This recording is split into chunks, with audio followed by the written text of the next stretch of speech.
So, water, right? We need it to survive. You drink every day, constantly taking in nutrients to keep you functioning. But, while you're guzzling down the recommended 8 gallons a day, your cells are drinking too. But, Emmett, they don't have mouths. Shut up. I'm talking about a process known as pinocytosis, which pretty much means drinking cell. Pinocytosis is a type of endocytosis, which is a process where cells take in outside material. There are two other main types of endocytosis, but I wasn't told to talk about them, so they don't matter. The process starts when fluid outside the cell goes into a pocket in the cell membrane. This pocket then pinches off into a bubble called a vesicle.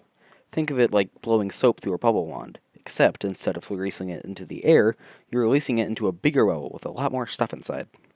The vesicle eventually fuses with a lysosome, another bubble containing enzymes that can break down the material that just entered the cell. Pinocytosis is mainly done for the sake of absorbing nutrients. In the human body, it's used to absorb fat droplets. Now hold on, what's this cell membrane thing that you mentioned? Stop talking! The cell membrane is something called a phospholipid bilayer. Now, this is a big science word that makes no sense, but it essentially means that it's made of 2 layers of fat.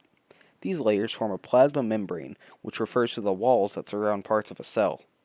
The cell membrane is a plasma membrane that surrounds everything, keeping all the moving parts stored within the cell's cytoplasm. The cell membrane also has receptors that can recognize different chemicals. When they detect the right ones, the fat molecules can move around and form arms called pseudopodium to bring in the outside material like a big hug.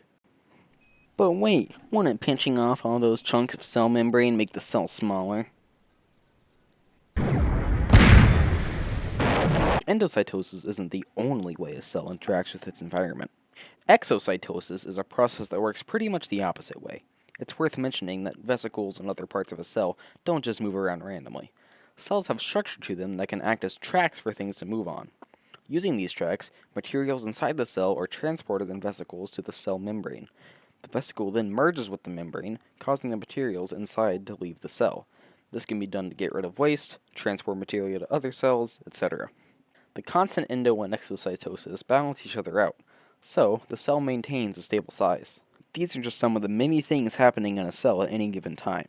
The factories that these processes form are happening in just about every cell, all over the world. So, be sure to thank the trillions of cells in your body. They're definitely doing more work than you ever will. Alright, that seems like everything. I'm glad I could get that done without too much going wrong.